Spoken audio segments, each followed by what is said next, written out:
अनेक शेतकऱ्यांच्या शेताच्या अडवणुकीला न जुमानता आपल्या मनमार्गी पोलीस विभागाचे दंडुके हातात घेऊन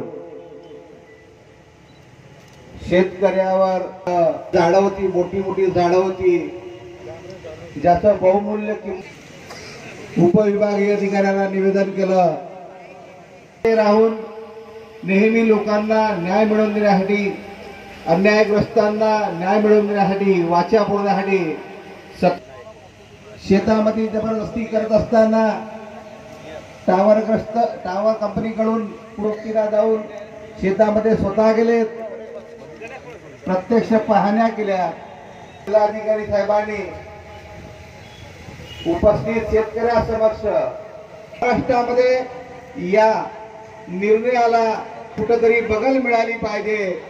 जे कायदे पुरातन आहेत, नव्याने या सरकारने कायदा बनवावा आणि तो कायदा तशा प्रकारच्या अंमलबजावणीचे निर्णय झाले त्याविषयी सुद्धा आला. तुम्ही उपयोग करा आणि या उपयोगाच्या माध्यमातून त्याचा वापर करा, त्याचा अभ्यास करा. आणि आता आमचा एसडीएम वरती विश्वास राहिलेला नाही.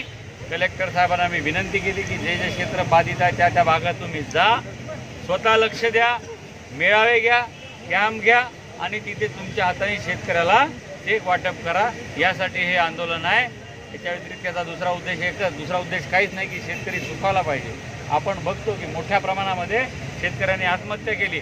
आज शेतकऱ्याला कुठली परमिशन न घेता, महसूल विभाग हा त्याच्या क्षेत्राचा बॉस असतो, त्यांची परमिशन न घेता पोलीस प्रशासनाला हातात घेऊन थातूर लोकांना हातात घेऊन आमच्या आदिवासी सर्वसामान्य शेतकऱ्यावरती अन्याय करायचं काम यांनी केलं. यांना जोपर्यंत शेतकऱ्याला न्याय भेटणार नाही तोपर्यंत हे उपोषण इथे चालूच राहणार, तोपर्यंत हे उपोषण काही सुटणार नाही.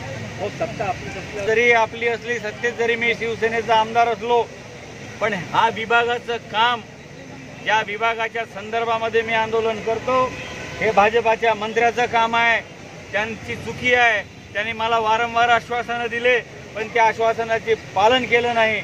मला भद्रावती ओरोरा तालुक्यामध्ये या लाईनच्या संदर्भामध्ये 3 लाईनचे कामं झाले. त्यावेळी ज्या पद्धतीनं शेतकऱ्याला न्याय मी देऊ शकलो त्या पद्धतीचा न्याय मी मात्र जिल्ह्यातील शेतकऱ्याला देऊ शकत नाही, याची मला खंत आहे. मी आदरणीय चंद्रशेखरजी बावनकुळे साहेबांना विनंती केली, त्यांना वारंवार विनंती केली की साहेब या GR मध्ये बदल झाला पाहिजे. साहेब तुम्ही कलेक्टरला आदेश द्या की सर्व पैसा हा महसूल विभागात जमा झाला पाहिजे, त्याच्यानंतर काम चालू झालं पाहिजे.